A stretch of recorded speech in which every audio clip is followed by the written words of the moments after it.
शासकीय अध्यापक महाविद्यालय अकोलातर्फे मी शीतल विजयवर तुम्हा सर्वांचं आजच्या सेशनमध्ये खूप खूप स्वागत करते. विद्यार्थी मित्रांनो, आज आपण वर्ग 9 अंतर्गत विज्ञान हा विषय आज घेणार आहोत.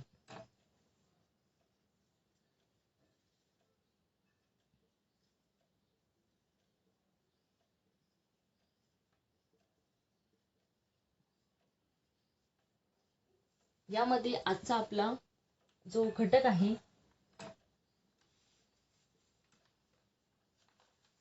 तो म्हणजे कार्बन एक महत्त्वाचे मूलद्रव्य.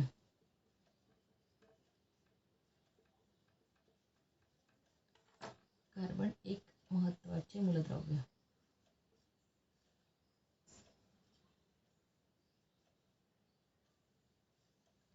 या अंतर्गत आजचा आपला उपघटक आहे तो म्हणजे कार्बन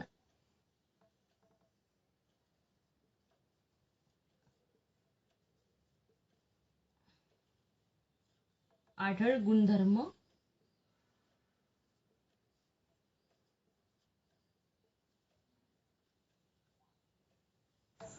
आणि अपरूपे. विद्यार्थी मित्रांनो, आजच्या या उपघटकांतर्गत आपण नेमकं बघणार आहोत कार्बनशी रिलेटेड ज्या काही संज्ञा आहे त्या बघणार आहोत. त्याचा आढळ नेमका ऑकरन्स कुठे होते, नेमकं कार्बनला कार्बन हे नाव कसं काय पडलं आहे, त्यानंतर अपरूपे म्हणजे काय, कार्बनची अपरूपे कुठली आहे याबद्दल आपण डिटेल जाणून घेणार आहोत. तर विद्यार्थी मित्रांनो, चला वळूयात आजच्या सेशनकडे.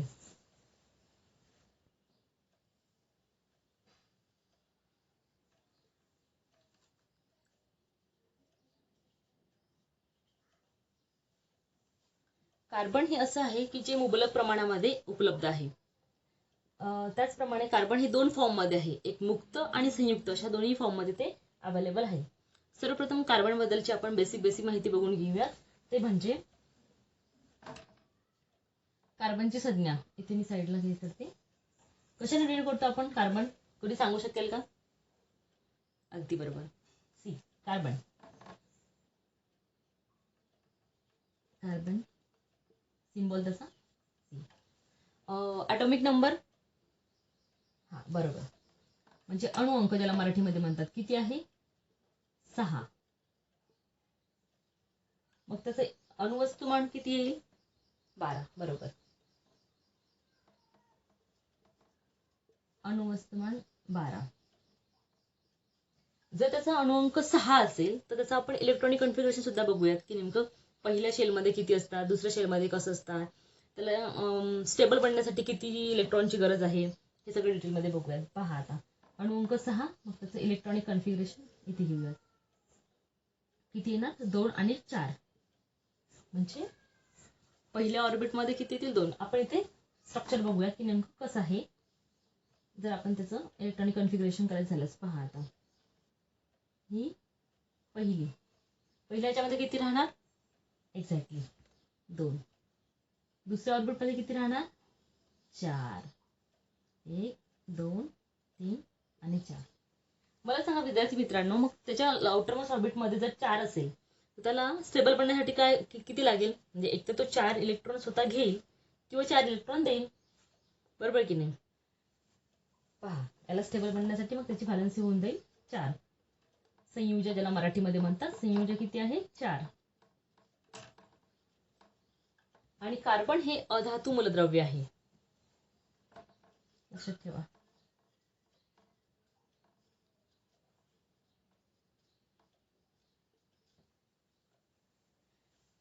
पहा विद्यार्थी मित्रांनो, हे झाल्याचं बेसिक इन्फॉर्मेशन. म्हणजे कार्बन सी, अणुअंक 6 आहे, ॲटॉमिक नंबर, अणुवस्तुमान 12 आहे, इलेक्ट्रॉनिक कन्फिगरेशन त्याचं 2 आणि 4, म्हणजे पहिल्या ऑर्बिटमध्ये 2, दुसऱ्या ऑर्बिटमध्ये 4.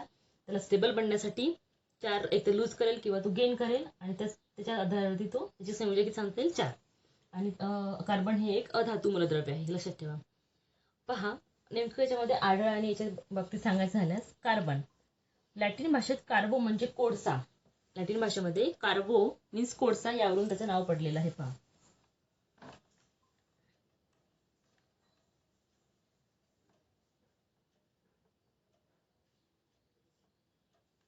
जसं की सांगितलंय की कार्बन जे आहे ते मुबलक प्रमाणामध्ये उपलब्ध आहे दोन्ही फॉर्म मध्ये. एक म्हणजे मुक्त फॉर्म मध्ये पण अवेलेबल आहे आणि संयुक्त मध्ये पण अवेलेबल आहे.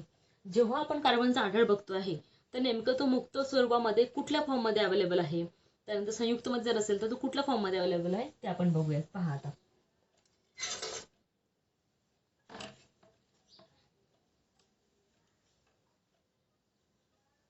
कार्बनचा दोन फॉर्म मध्ये, एक म्हणजे मुक्त आणि एक म्हणजे संयुक्त.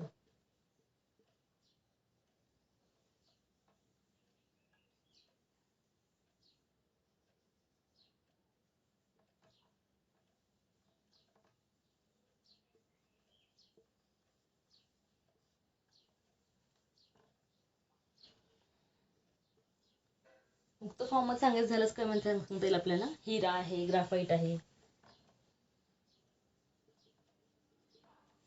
हिरा आहे, ग्राफाईट आहे. आणि संयुक्त फॉर्म मध्ये सांगायचं झालं आपण संयुक्त फॉर्म मध्ये वेगळे काय सांगू शकतो ते म्हणजे जीवाश्म इंधने आहेत, त्यानंतर कार्बनी पोषण द्रव्य आहेत. जीवाश्म इंधनांमध्ये काय काय सांगता येईल सांगा बरं, जीवाश्म इंधनामध्ये कशा काय समावेश होतो? बरोबर बरोबर सांगा. दगडी कोळसा, पेट्रोलियम, नैसर्गिक वायू इत्यादी. चला मग नोट डाऊन करा. जीवाश्म इंधने जेव्हा आपण संयुक्त फॉर्म मध्ये बघतो आहे तेव्हा जीवाश्म इंधनांमध्ये कशा काय समावेश होतो? दगडी कोळसा, पेट्रोलियम, नैसर्गिक वायू.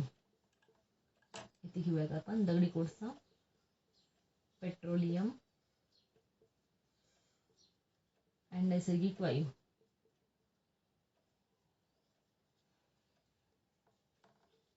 दुसरं म्हणजे कार्बनी पोषण द्रव्ये.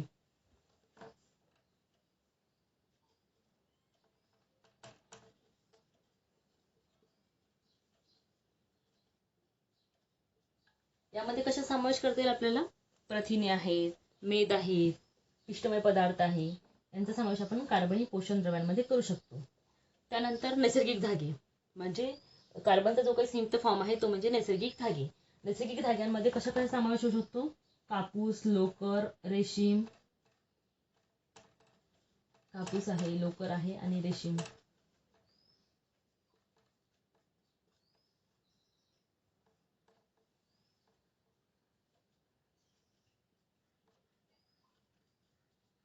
पहा अगदी सोपं. जेव्हा आपण कार्बनच्या आढळमध्ये ते कुठल्या फॉर्म मध्ये आढळत आहे त्याबद्दल आपण आज जाणून घेणार आहोत. पहिलं म्हणजे मुक्त आणि दुसरं म्हणजे संयुक्त. मुक्त ज्यामध्ये कसं काय आहे तर मग हिऱ्याच्या फॉर्म मध्ये आहे, ग्राफाईट मध्ये आहे. आणि संयुक्त जर करायचं झालं काय होईल, त्यामध्ये कसं समावेश होईल? एक म्हणजे जीवाश्म इंधने, कार्बनी पोषण द्रव्ये, नैसर्गिक धागे, अशा वेगवेगळ्या संयुक्त फॉर्म मध्ये कार्बन हा आपला इथे अवेलेबल असतो. ठीक आहे, सर्वांनी नमूद करून घ्या सगळे.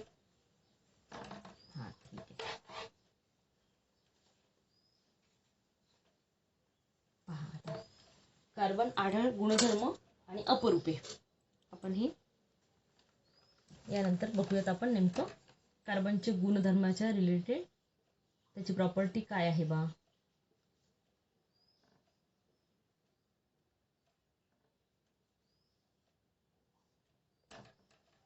यामध्ये दाखवलं आहे की कार्बनची अपरूपता, ज्याला इंग्लिशमध्ये म्हणतात अलोट्रॉपी. नेमके अपरूपता म्हणजे काय, त्यामध्ये कुठले गुणधर्म सारखे असतात, म्हणजे रासायनिक सारखे असतात की भौतिक सारखे असतात, याबद्दल आपण डिटेलमध्ये जाणून घेणार आहोत. बघा मग आता कार्बनच्या गुणधर्मामध्ये पहिला पॉईंट आहे आपला, ते म्हणजे कार्बनची अपरूपता.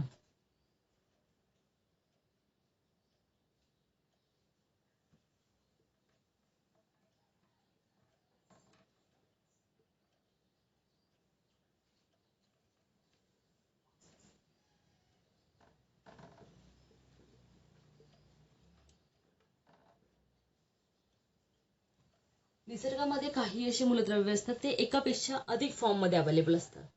ठीक आहे, त्यामध्ये काही जे असतात त्यांचे रासायनिक गुणधर्म हे सारखे, म्हणजे रासायनिक गुणधर्म सारखे, मात्र रासायनिक गुणधर्म सारखे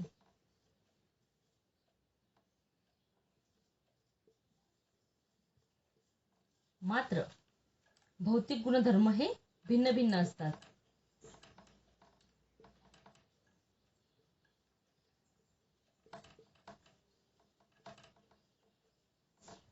त्यांना या कॉन्सेप्टला काय म्हणायचं आपल्याला? अपरूपता. म्हणजे जे त्याचे रासायनिक म्हणजे वेगवेगळ्या फॉर्ममध्ये अवेलेबल आहेत, सोबतच रासायनिक गुणधर्म कसे त्यांचे सारखेच आहे, मात्र भौतिक गुणधर्म हे वेगवेगळ्या प्रकारचे आहेत.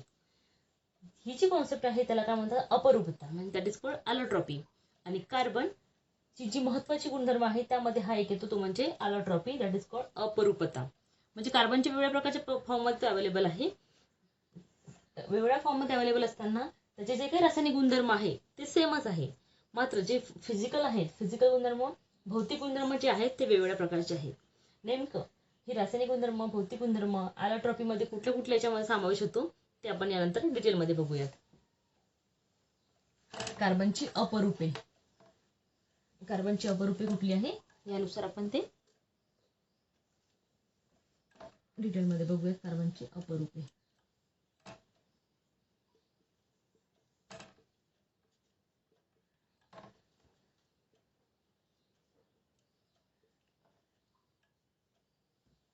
विद्यार्थी मित्रांनो, कार्बनच्या अपरूपामध्ये दोन आहेत.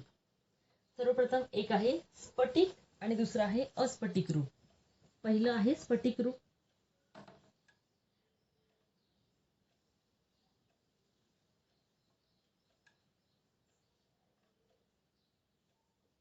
पहिलं आहे स्फटिक रूप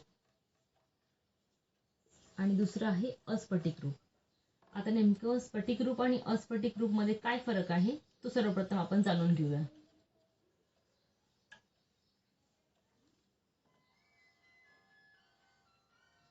स्फटिक रूपांमध्ये सर्वप्रथम अणूंची जी काही रचना असते ती नियमित आणि निश्चित असते. अणूंची रचना ही नियमित आणि निश्चित असते.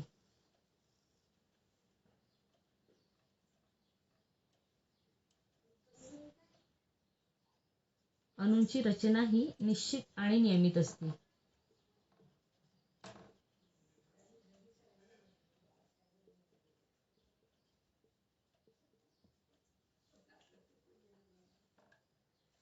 याचा जो काही द्रावणांक असतो, द्रावणांक सोबतच उत्कलांक हाय असतो, म्हणजे जास्त असतो. द्रवणांक आणि उत्कलांक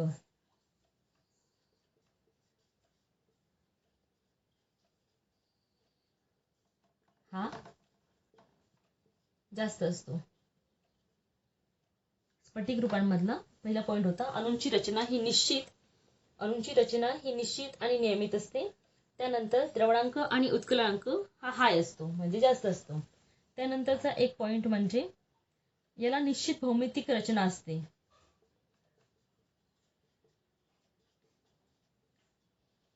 सोबतच तीक्ष्ण कडा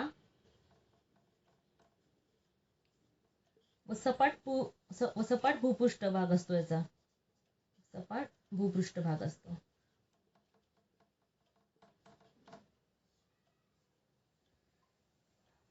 पहा, अणूंची रचना निश्चित आणि नियमित असते. द्रवणांक उत्कलांक हा जास्त असतो. त्यानंतर भौमितिक रचना तीक्ष्ण कडा व सपाट भूपृष्ठभाग असतो. अशा या स्फटिक रूपांची जी कार्बनची आहे त्याची मी तुम्हाला उदाहरणे सांगते, ती लिहून घ्या. ती म्हणजे हिरा, पहिलं उदाहरण आहे हिरा, दुसरं आहे ग्राफाइट आणि तिसरं आहे फुलरीन. पहा विद्यार्थी मित्रांनो, कार्बनच्या अपरूपामध्ये स्फटिक जे आहे, स्फटिक मध्ये आपण त्याची नेमकी प्रॉपर्टीज काय आहे, नेमकं स्फटिक रूप कशाला म्हणायचं त्याबद्दल बघताय. तर स्फटिक रूपांमध्ये त्यांची काही अणूंची जी काही रचना असते ती नियमित प्रकारची असते. भौमितिक आकार एकदम व्यवस्थित असतो. त्याचा जो काही द्रवणांक आणि उत्कलनांक असतो तो जास्त असतो. एक्झाम्पल झालं सांगायचं झालं हिरा, ग्राफाइट आणि फ्लोरीन. म्हणजे काय सांगते ना आपल्याला, हिरा जर घेतला आपण, हिऱ्यामध्ये काय अणूंची रचना निश्चित आहे, नियमित आहे. हिऱ्याचा द्रवणांक आणि उत्कलनांक जास्त आहे. हिऱ्याची भौमितिक रचना, तीक्ष्ण कडा व सपाट भूपृष्ठभाग हे सगळ्या प्रॉपर्टी त्याला लागू होतील. जसं आपण हिरा सांगितलं सेम तसं ग्राफाइटचं आणि सेम तसं फुलरीनचं. हे झालं सगळं स्फटिक रूपाशी रिलेटेड. ठीक आहे. यानंतर आपण बघूया ती म्हणजे अस्फटिक रूप. नेमकं अस्फटिक रूपांमध्ये अणूंची रचना कशी असते बा, काय आहे याच्याशी रिलेटेड आपण जाणून घेऊया. अस्फटिक रूप. अस्फटिक रूपांमध्ये अणूंची रचना ही नियमित नसते. अणूंची रचना ही नियमित नसते. अणूंची रचना ही नियमित नाही आहे इथे. ठीक आहे.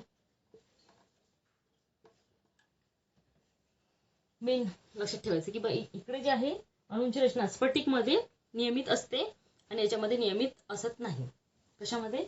अस्फटिक रूपांमध्ये. कार्बनची अस्फटिक रूपे आपण डिटेलमध्ये बघूयात की नेमकं त्याचे एक्झाम्पल्स काय आहे, आणि त्यामध्ये पण जो दगडी कोळसा आहे त्याचा एक्झाम्पल, त्याच्यामध्ये त्याचं आणखी डिटेल कुठले कुठले 4 टाईप्स आहे हे सुद्धा आता आपण इथे अभ्यासणार आहोत. सर्वप्रथम बघूया आपण कार्बनची अस्फटिक रूप. हे जे आपलं इथलं मेन टायटल होतं हे इथे उचलून द्यायचं, आणि इथे बघूया की नेमकं कार्बनची अस्फटिक रूपे कुठली कुठली आहे.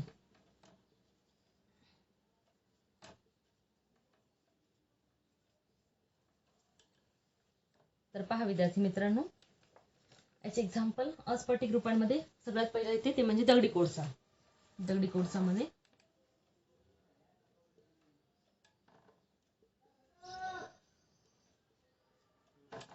कोक ही त्याची वेगवेगळ्या प्रकारची उदाहरणे आहे. आता यामध्ये जे काही दगडी कोळसा आहे त्या दगडी कोळशाचे आणखीन 4 प्रकार सांगितलेले आहे. कशाच्या बेसिसवरती? कार्बनचं प्रमाण जे आहे दगडी कोळशामध्ये ते किती टक्के आहे त्या बेसिसवरती त्याचे परत आणखीन 4 प्रकार सांगितलेले आहे. ते 4 प्रकार मी इथे मेन्शन करते. ते म्हणजे पहिलं म्हणजे अँथ्रासाइट्स. एक आपण टेब्युलर फॉर्म मध्ये बघूयात हे नेमकं किती % मध्ये असतात तर. ठीक आहे, पहिलं कुठलं आहे? अँथ्रासाइट्स. दुसरं आहे ते म्हणजे बिट्युमिनस. तिसरं आहे ते म्हणजे लिग्नाइट, आणि चौथं म्हणजे पीठ. पहा, हे जे काही दगडी कोळशाचे प्रकार केले आहे ते कार्बनचे प्रमाण किती आहे यावरून केलेले आहे. सर्वप्रथम जे आहे ते आहे अँथ्रासाइट्स, म्हणजे प्युअर फॉर्म मध्ये सर्वात जास्त प्रमाण असते कार्बनचं यामध्ये. तर किती % असते? ते म्हणजे 95%. त्यानंतर येतो ते म्हणजे बिट्युमिनस. बिट्युमिनस मध्ये किती प्रमाण आहे कार्बनचं? ते म्हणजे 70 ते 90% असतं. त्यानंतर लिग्नाइट मध्ये किती असते? 60 ते 70% कार्बनचं प्रमाण, आणि पीठ मध्ये 60%पेक्षाही कमी असतं. समजलं का आता नेमकं हे कार्बनचे प्रमाण किती किती आहे हे नोट डाऊन करा छान टेबुलर फॉर्म मध्ये. म्हणजे अँथ्रासाइट्स मध्ये 95% आहे जे की प्युअर फॉर्म मध्ये आहे. बिट्युमिनस मध्ये 70 ते 90% प्रमाणात आहे. लिग्नाइट मध्ये 60 ते 70% प्रमाणामध्ये आहे, आणि पीठ मध्ये 60% पेक्षा कमी आहे. अशा प्रकारे आपण हा दगडी कोळसा जो आहे जो कार्बनचा अस्फटिक रूप आहे त्याबद्दल आपण जाणून घेतलं. तर पहा विद्यार्थी मित्रांनो, आज आपला जो घटक होता कार्बन एक महत्वाचे मूलद्रव्य, या अंतर्गत आज आपण आपला उपघटक कार्बन आढळ गुणधर्म आणि अपरूपे हे आपण संपवलेलं आहे. आजचं तुमचं होम असाइनमेंट, तुम्हाला घरी काय करायचं आहे, तुम्हाला काय काय आज शिकलोय त्याच्यावरती मी तुम्हाला क्वेश्चन देणार आहे, तुम्ही ते सोडून द्यायचं. तर सगळ्यात पहिला एक प्रश्न लिहून घ्या. तो म्हणजे मला सांगा कार्बनचा अणु अंक काय आहे. याचं उत्तर द्यायचं तुम्हाला. कार्बनचा अणु अंक काय आहे. पहिला क्वेश्चन अणु अंक रिलेटेड मी तुम्हाला विचारला आहे. त्यानंतर सोपा प्रश्न आहे, तुम्हाला जमूनच जाणार, आपण 2-3 रिपीट केला आहे. त्यानंतर थोडंसं आणखीन डिफिकल्ट, स्फटिक रूप आणि अस्फटिक रूप यामधील फरक स्पष्ट करा. लिहून घ्या. स्फटिक रूप आणि अस्फटिक रूप